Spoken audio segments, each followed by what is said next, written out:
Hello guys, ito po, good morning po. Tayo po ay magsisimula na muli sa ating trabaho. Ito po ay aking ginagawa ay pattern po para sa gown.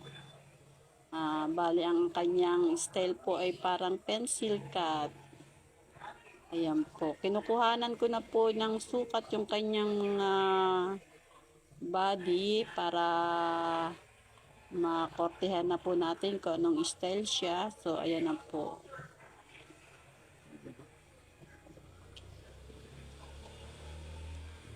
Yung pagsusukat po ng paggawa ng gown ay medyo nakakalito din po kung halimbawa kayo po ay nag-aaral pa lang. So, marami po kasing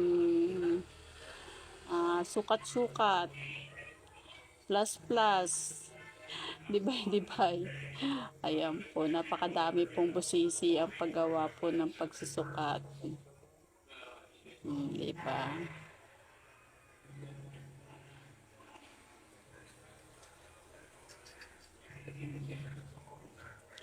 Yan pong ginagawa ko ay may skit po yan sa hita. Maganda po yan. So, ayan po ang aking pabalik-balik. Napakahirap po kasi magkuha ng video na para itutok yung camera. Bali, pag ako lang po mag-isa, nakapatong lang po sa table ang aking camera. Ayan po. Kaya, tapos yung camera, hindi naman siya yung para susunod-sunod sa mga galaw ko. Kaya, ganyan po. Makikita nyo na lang po yan tapos na.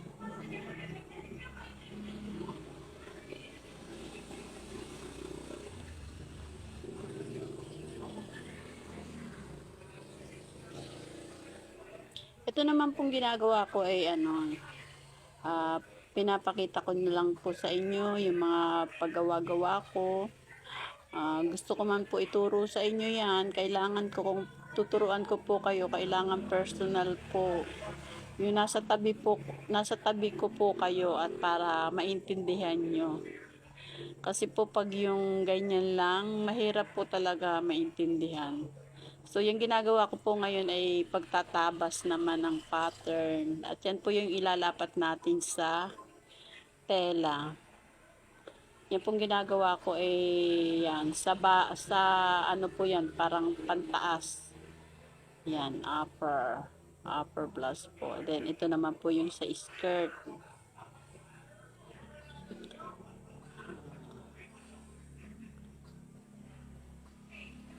So, for now po, ako po muna ay magte-take a bath. Ligpit ko po muna to and then maglalapat po tayo ng tela. Ako po ay maliligo muna. Hello po. Ito na po ang ating simula sa pagtatabas ng tela. Ayan po, nilapat-lapat ko na po yung ginawa kong pattern. Ayan. Diba? Madali lang po. Madali lang po ang kapag talaga po marunong kayo at talagang madali nyo ma-pick up yung paggawa ng gown, madali na yung para sa inyo. Pero pagka, syempre po pag baguhan pa lang po kayo nag-aaral, hindi nyo po talaga maiintindihan pa. Kailangan po talaga pagka talagang gusto nyo matuto, papasok po talaga kayo sa school para mapag-aralan nyo po. School po ng dressmaking. Yung ginagawa ko po ay body yan, skirt po yan, skirt. Bali, 4 na piraso po ang gagawin natin na bali 2 po pala yan. Wala pa po yung kabilang side. Kasi bali ang lining niya po ay yan na rin tela na yan. Ayan po, gagawa naman po tayo ng kabilang side po, yung sa front po. Yung tinapas po natin kanina ay back yun. Ayan, sa back po yun. And then yan naman po yung sa front. Kailangan magtutupi po tayo ng 4 inch. Ayan po. Lalapat ko pa rin po yung pattern na ginawa ko kanina. Ayan, tutupian po natin. Kukuha po tayo ng 4 inch at saka yun na po yung magiging slit. Napakaingay ng napakaingay ng mga sasakyan. Ayan po.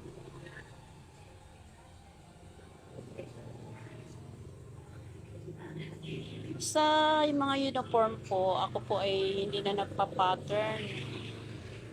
Diretso na po yun sa tela at tatabasin ko po. Pag po mga ganitong gown, kailangan po gumamit tayo ng pattern kasi po masyado pong masela nito eh. Kailangan nakapit po sa body. Ayan po, yan po yung parang pinaka uh, ano natin sa slit. Ayan. So, kukunin naman po natin yung kabilang side. Maliit lang po yung sa side eh, sa left. Bali yan po yung ipagdudugtong natin para maging slit dito sa hita.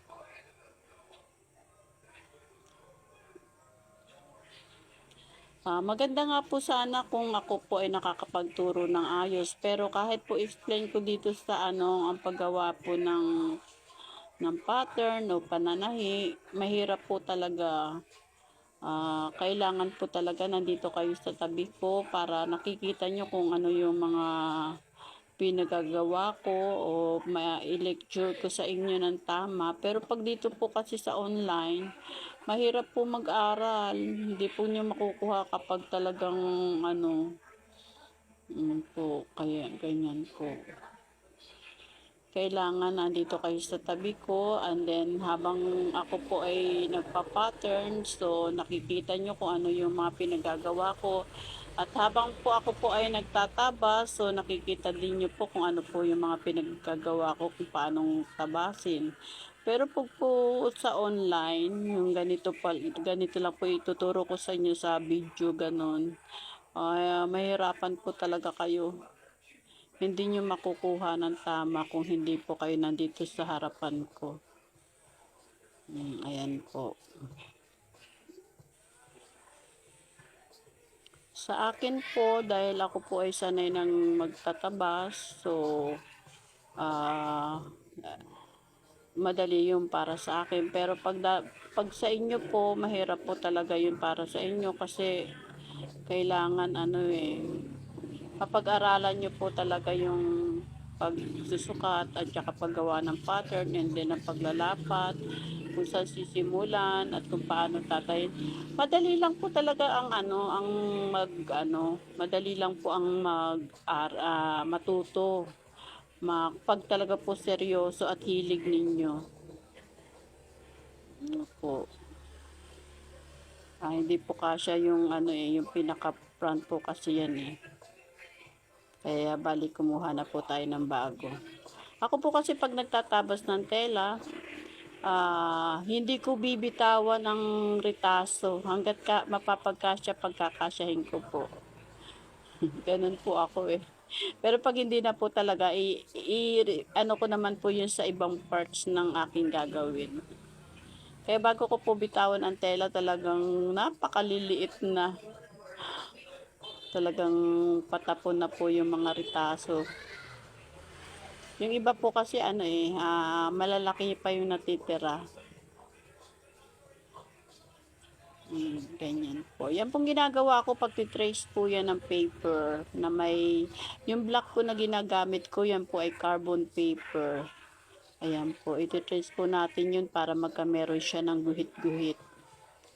At doon po tayo magtatabas ng yun po yung tatabasin ng gunting, yung mga ginit-guhitan ko po ng carbon paper. Diba? Ganyan po yan. Marami po salamat sa lahat ng viewers, followers ko po. Maraming po salamat. Ako po ay nagpapasalamat ng marami sa inyo at lagi po kayong sumusubaybay sa aking mga palabas. Kung hindi nyo man po man lang na iintindihan itong ginagawa ko, at least kahit papaano sana nag-i-enjoy din po kayo sa aking mga ginagawa. Napakasarap po ang manahi. Hindi po ba?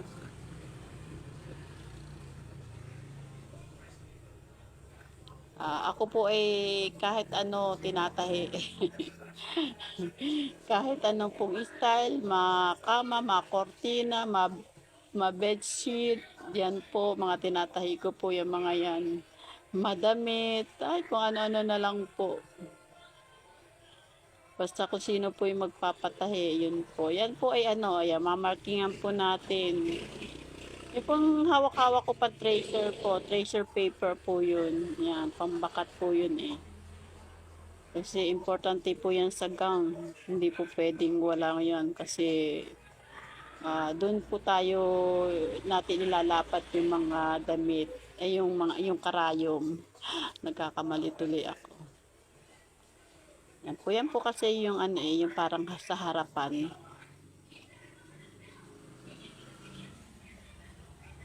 Di po ba? Ganyan na. Hello guys. Ito na po yung aking continuous dun sa aking mga ginagawa na hindi naman po ako nakapag-download kahapon, nakapag-upload kasi po sobrang ingay ng kapaligiran. Ayan po binubuo na natin po yung mga piyesa ng damit. Ayan po, malalim yung kanyang buka ng dibdib para kahit pa paano may cleavage naman ng konti, di ba? Yan po yung datingan ng kanyang damit. Hindi po yan sobrang lalim, tama lang, sakto lang po sa kanyang ano. Para naman po kahit pa paano may magandang design din.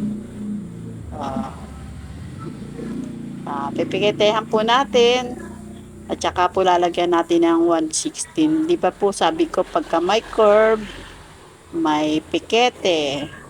At pag may pikete, may 116. Ayan po, para malapat po, para pagka ano po, makikita natin yung hugis ng damit. Hindi po siya naghihilahan. O, di po ba? Ayan na po.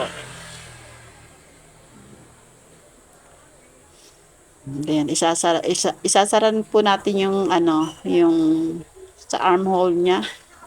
Wala po kasi yung manggas.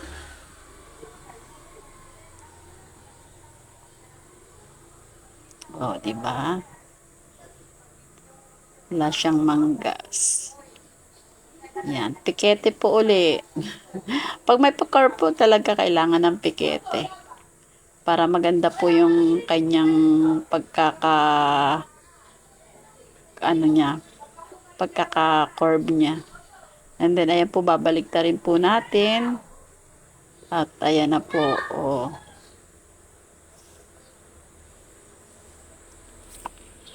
Hindi po siya pa-spaghetti. Sleeveless lang po. May konting ano po, 1.5 inch ang pinaka ano. Dapat. So, ayan naman po yung sa kilikili.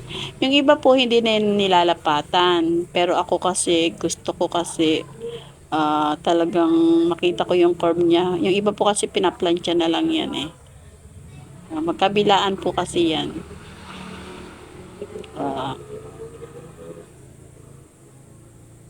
Ayan po. 1.5 inch po yan. So, ayan naman po. Ikakabit po natin yung pinaka padding niya. Bus padding. Dapat po kasi sa kamay ko yung gagawin. Pero medyo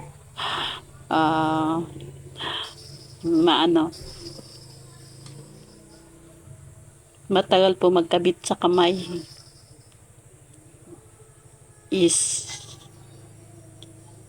Ayan na po siya.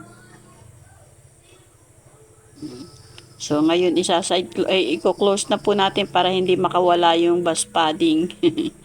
Ayan po.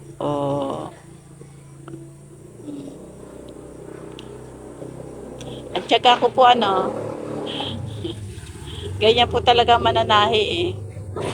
Matyaga. Pag hindi ka po matyaga sa pananahi, sa profession mong mananahi, ano ka po.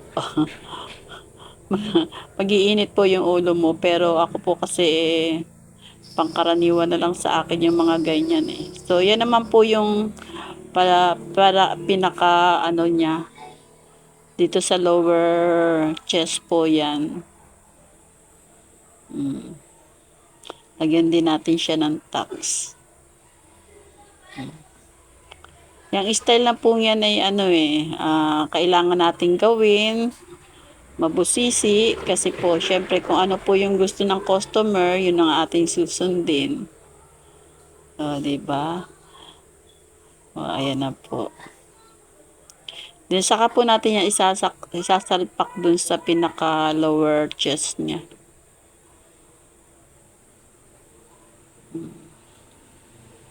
Ayan.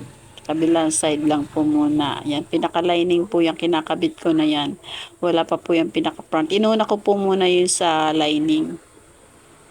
Para pagka kinapit natin yung sa ano niya, yung sa kanyang yung pinaka-front niya, makikita natin yung lapat kung maganda ba o hindi.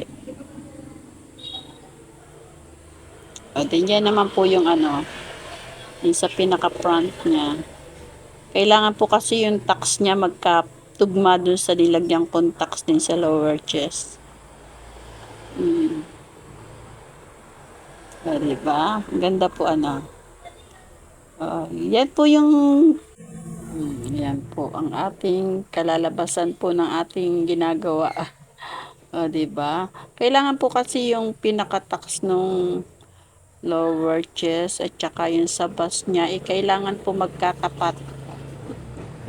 Kaya medyo pinanghuli ko po yung tahiin kasi ayan na po. Kailangan magkatapat po kasi yung guhit niya Ayan po. Sasara na po natin. And then ilalagay na po natin yung pinaka-back niya. Isusunod natin yung sa back. Bakit po may sobra yung pinaka-kilikili niya yung sa ano po. At talaga pong pinasobrahan ko para anytime na ma-short po ako dun sa ano ayan. Mahirap po kasi magtansya ng sa ano lalo pa pag wala pong manggas. Iba po kasi yung may manggas talaga kuha mo yung pinaka armhole niya. Pero pag ganyan po sleeveless na pagpapasobra po talaga ako. So ayan naman po ikinakabit na po natin yung back. Yung back. Bakit po siya kulubot? May garter po kasi siya Naglalagay po ako ng garter. Ayan.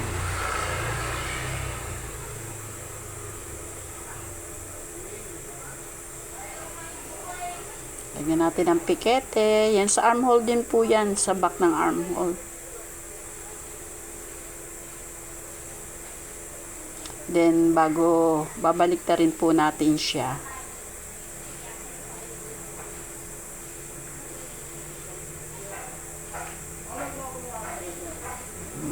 Ayan na po. Ayan, baliktad na. Then, ayan po, isasalpak na po natin yung sabak niya. Bakit po makulubot siya? May garter po kasi siya ng konti. Para yung sa likod po, maghatakan po siya kasi bali, ano yan yung likod niya po labas.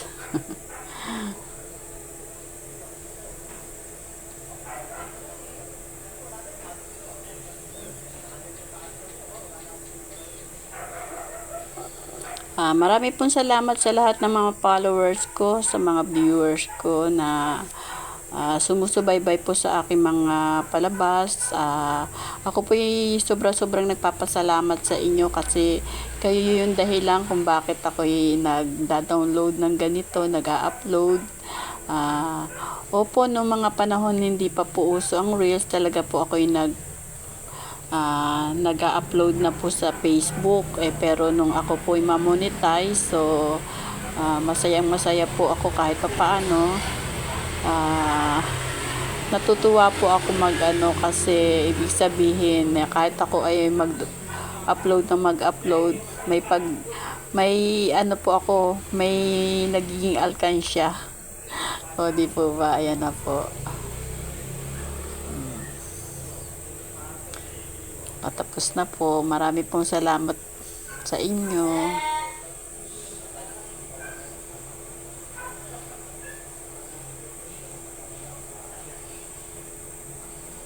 Ayan na po yung mga pyesa-pyesa na pinagtabas-tabas ko po na pinagputol-putol. Ayan po, pinagkabit-kabit ko na po. Di po ba? Ano po sa palagay nyo? Maganda ba? Ayan po. O di po ba? Hindi po kasi siya pwede yung basta tinabas-tabas lang. Marami pong piyesta ang kailangan na pag... Ito po ako muli na humihingi ng inyong panahon para mapanood nyo naman itong aking ginagawa. So, ito pong ginagawa ko pagbubuo naman po ng skirt. Dun po sa blouse na ginawa ko. So, ito po yung partner niya. Ito po yung pinakapalda niya. Ayan po, binubuo ko po. Panoorin nyo po yung aking mga pinagagawa dito. Ayan po. Marami pong salamat sa oras at panahon ninyo. Ayan. Ginagawa ko po nagsaside close na po tayo. Ayan po. Sukat-sukat. Medyo magulong intindihin kasi po malaki yung tela. Tsaka medyo ano, malilito kayo kasi hindi nyo alam kung ano yung mga pinaghahawak ko Bali, lining at saka ano po yan, halos pareho po ng lining. Kasi po dahil po yan ay may slit, so di po ba pagka naglakad ka, makikita yung so kailangan. Ganon din po yun nandoon sa loob. Ayan po. Naglagay tayo ng tax sa kanyang harapan at saka sa kanyang likod. So, ayan na po, nagsaside close na po ako. Yan po ay hindi pa nagtatapos. Yan po ay may karugtong pa. Ang karugtong po niya ay yung tatahin natin na cardigan naman po niya. Yan po. Kasi gusto niya yung meron parang pinaka-cardigan dun sa kanyang damit dahil nga po wala siyang manggas para magkapantay-pantay po siya. Gagamit po tayo ng gunting na ano. Ayan po. Yan po yun doon sa may tax. Pagkakabitin natin yung kanyang lining. Ayan.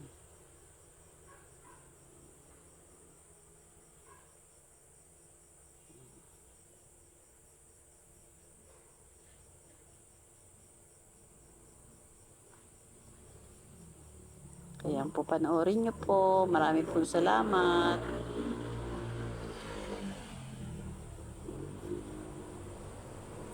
Hindi pa po nagtatapos ang ating... Wow, maingay ang mga sasakyan. Ayan po. Kailangan po kasi magkakapantay-pantay yung pinakatahiba sa blouse at pantaas at saka doon po sa skirt. Alam niyo yung tax dito sa blouse tapos dito rin po sa skirt kailangan yung pinakatahi niya magkatapat-tapat po sila.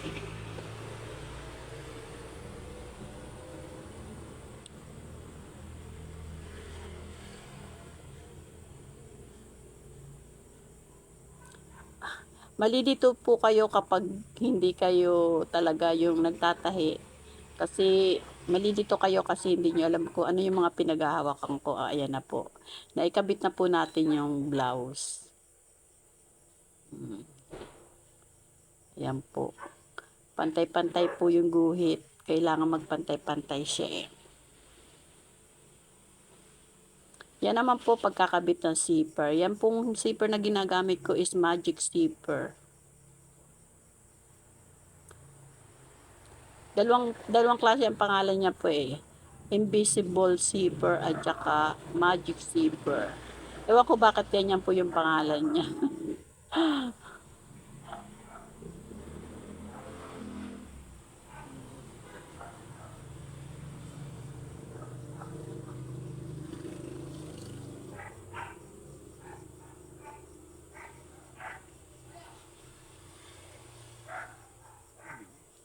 Sasara po natin yan, tsaka lalagyan natin yung marking para dun po sa kabilang side, magtugma din po sila. Dun po natin itatapat yun sa pinagdugtungan, yung marking na nilagay ko.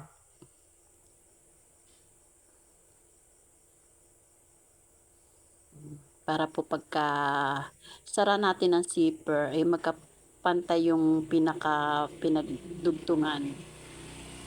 Ayan po.